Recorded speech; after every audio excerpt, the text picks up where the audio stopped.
The age pension provides great support for millions of Australian retirees, but some rules are complicated, making it difficult to know exactly how much you should be receiving, particularly when your situation changes. But it's important to understand all the ways your pension is assessed and how you can best structure your finances so that you receive the right amount of pension. In this video, Karen walks us through some invaluable tips so you can maximise your age pension, giving you greater peace of mind that your savings will last longer in retirement.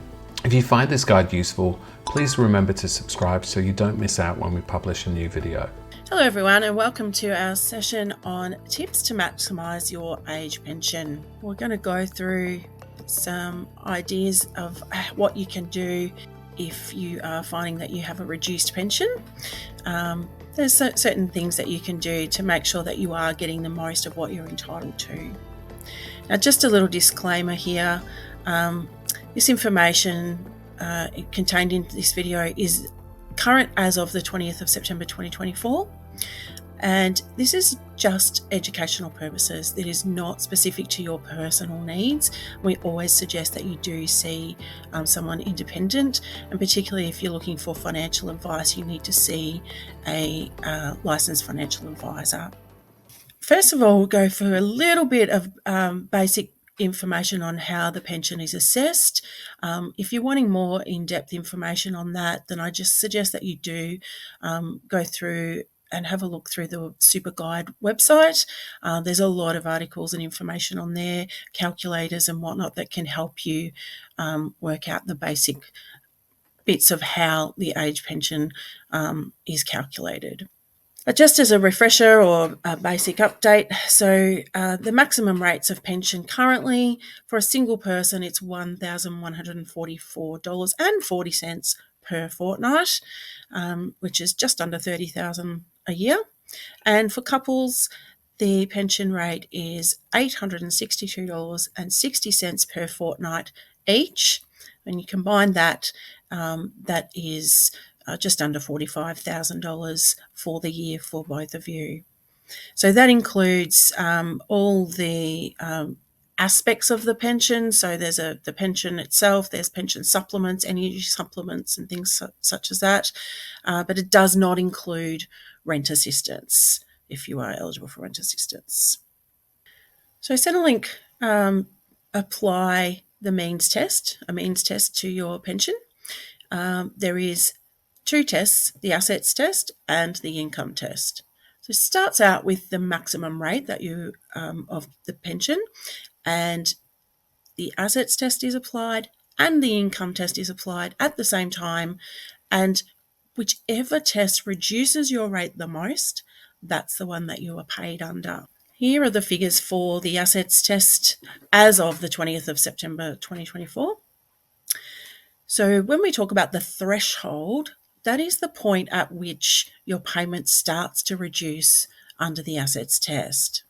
So for a single homeowner, that threshold is $314,000. So up to that point, your assets would not be impacting your rate of payment. The cutoff point is $695 for a single homeowner.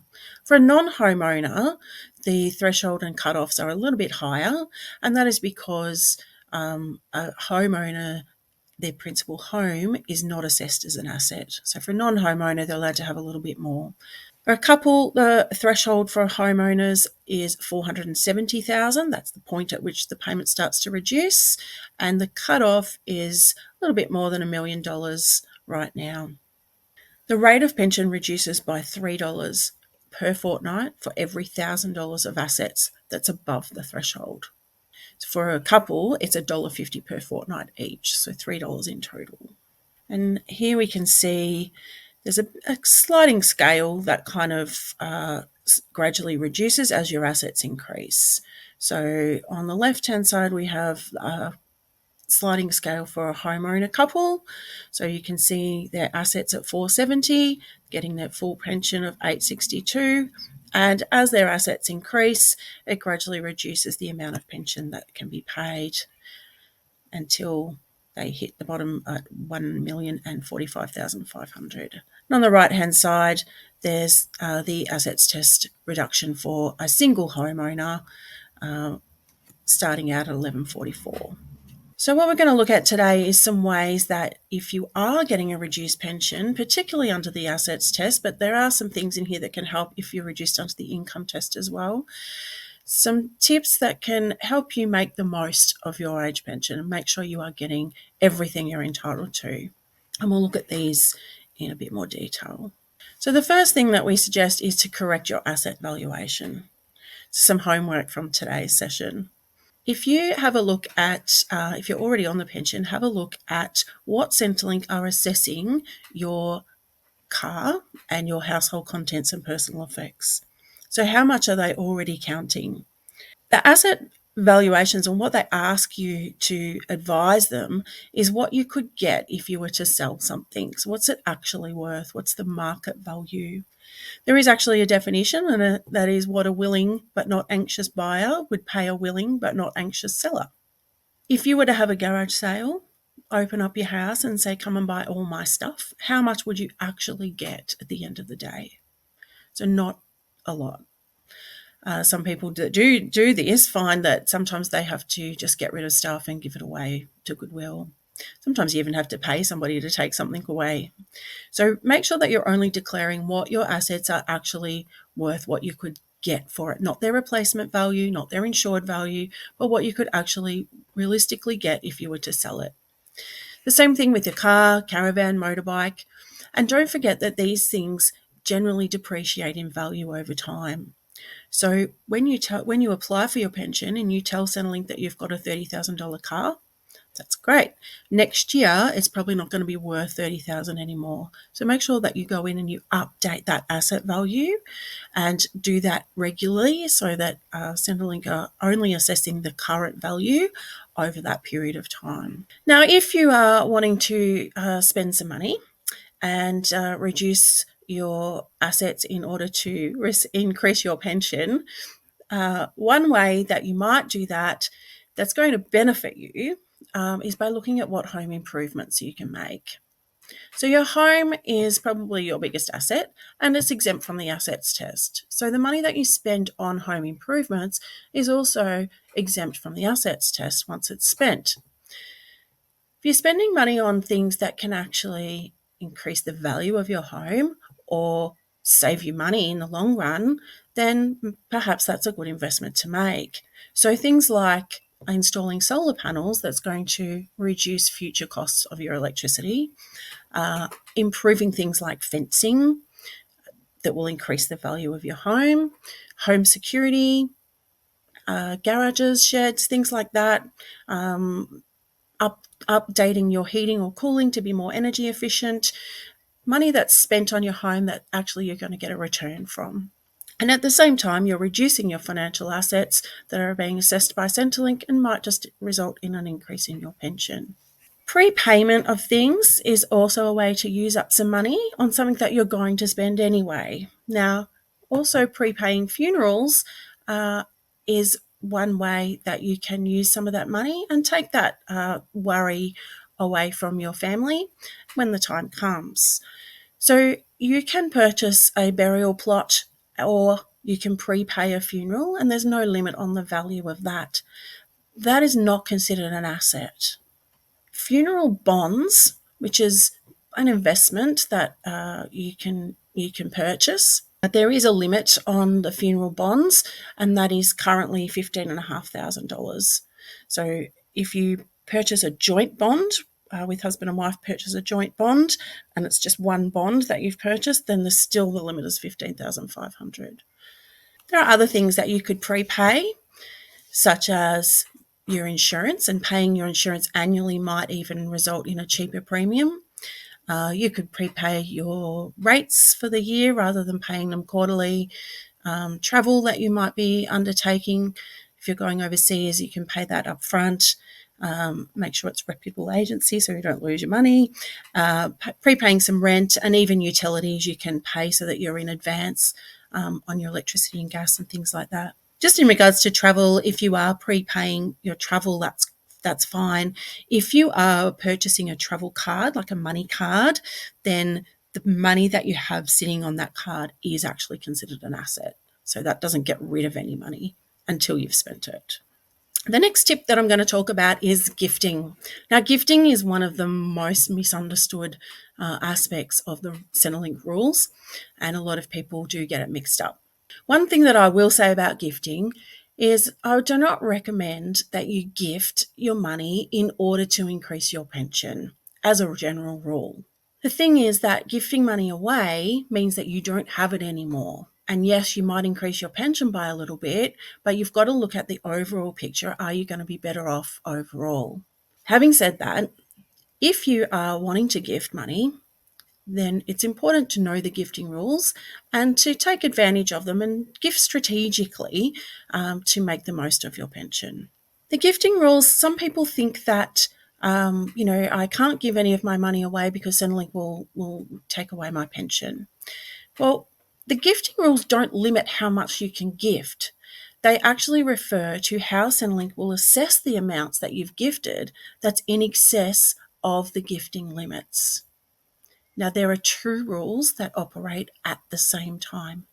The first rule is that you can gift $10,000 per financial year. And the second rule is you can gift a maximum of $30,000 in a rolling 5-year period. Anything above those amounts will be considered deprivation and will be counted for 5 years from the date that it is given.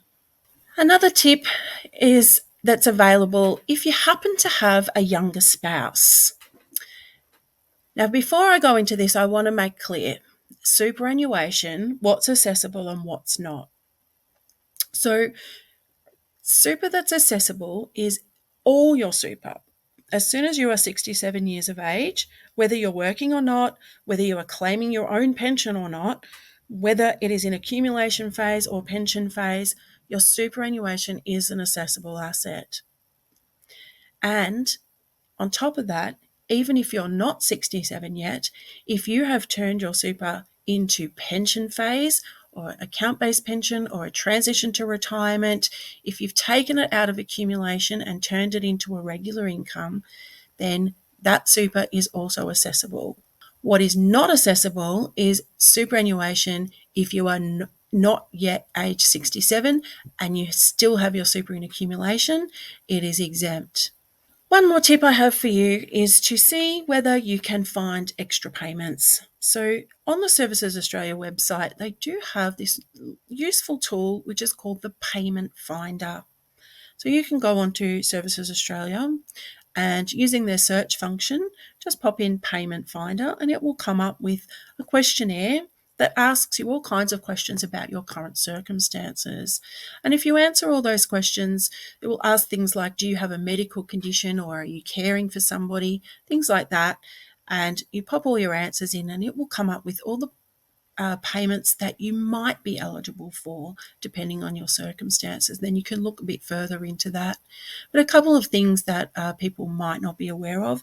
There is a payment called the Essential Medical Equipment Payment. If you have to use medical equipment like oxygen machines and things like that, you may be eligible for a payment to help with the cost of that. Also, if you are medically required heating or cooling, there is a payment that's available to help offset the cost of that a little bit. If you are caring for somebody, you may also be entitled to a carer allowance. Carer allowance is a small payment, but it's on top of your age pension or carer's pension if you are providing ongoing daily care to a person. So you can find these extra payments using the Payment Finder. Another way that you can maximise your age pension is by looking into asset test friendly annuities. So there are some products like a pooled lifetime annuity that is not assessed in the same way as other investments. So under the assets test, a $100,000 investment in a lifetime annuity will only count as a $60,000 asset at the start. So 60% of the value of the annuity is counted as under the assets test, and after 5 years, or if you've reached your life expectancy, whichever comes later, your annuity assessable value will drop to 30% of the purchase price. So on a $100,000 investment, it would now only be counted at $30,000. So that would automatically increase your age pension because you've taken money and turned it into an annuity that's assessed a bit lower. If you happen to be income tested, under the income test, 60% of the gross payments are assessed under the income test of a pooled lifetime annuity.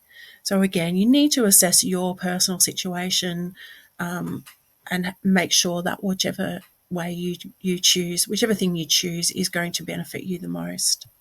Another way that pensioners like to boost their income is by working into retirement, and this is becoming a more popular option. Picking up some work here or there, continuing work, going from full-time to part-time in your job that you already have. There's lots of ways that you can work into retirement and just bump up that income. So the work bonus program means that the first $300 that you earn each fortnight is disregarded. Okay, so this is for anybody who is pension age, so you have to be 67 to access the work bonus, and it's automatically applied to your Centrelink record. The work bonus allocates $300 credit to you every fortnight, and that means that the first $300 you earn is disregarded. If you have a fortnight where you don't have any income, the $300 builds up until it reaches a maximum of $11,800 that you can build up that credit. We talk about finding the sweet spot, which means to have a look at how much you can actually earn without affecting your pension too much. So this works particularly well if you are receiving a pension that is reduced under the assets test. So remember the sliding scales that we looked at earlier? We've got the assets test sliding scale here on the left that says for this person, this is a couple rates here. This person might have assets of $860,000, which would pay them a pension of $277 per fortnight.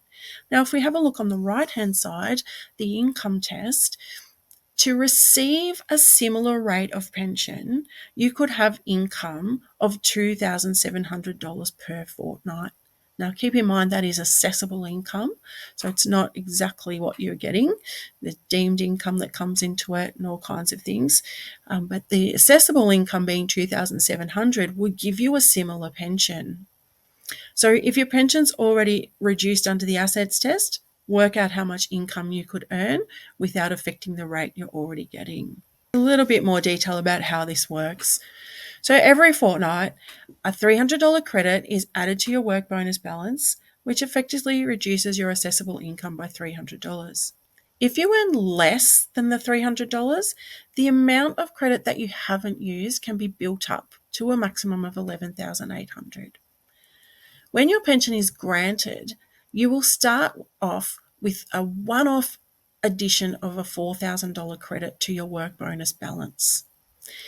If you're not working, the fortnightly 300 credits will be added onto this balance until it reaches that maximum allowed, which is $11,800. This would take 12 months at $300 a fortnight to build up to that point. If you undertake paid work, the amount you earn reduces your work bonus balance before it affects your age pension. If you earn less than the $300 work bonus amount, the difference will be added to your work bonus balance until it reaches the maximum. For example, Jo works as a school crossing attendant and earns $225 per fortnight. This amount doesn't affect her pension. It just reduces the work bonus credit she's allocated each fortnight. The amount of unused work bonus, which is $75, accrues until it reaches the maximum. If Jo then takes some extra shifts to fill in for her colleagues on leave, she will use the credits in her work bonus balance before it affects her pension.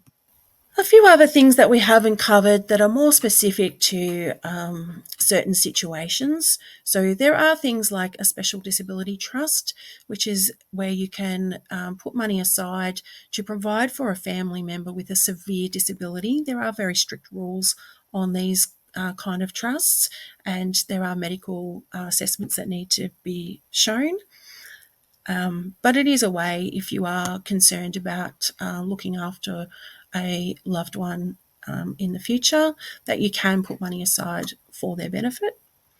There's also the Home Equity Access Scheme, which is or used to be called the Pension Loan Scheme, and it's a way that you can increase your fortnightly payments, but it is a loan that is secured by your property. And if you are looking at downsizing, you might want to consider looking into lifestyle villages where you may be eligible for rent assistance, which can help offset the costs, the ongoing site fees of living in such a place. You will find information about these and some other aspects of pension on the SuperGuide website. So we do encourage you to have a look through there and let us know if there's anything else you'd like to hear from us about. We hope you found the video helpful. SuperGuide members have access to an extended version of this video, which gives additional tips and case studies so you can see how they're applied in the real world. SuperGuide members also have access to many other guides that help you make the most of your retirement savings so you can have a better retirement and greater peace of mind. Get guidance from our independent experts so you can make more informed decisions and help your savings last longer.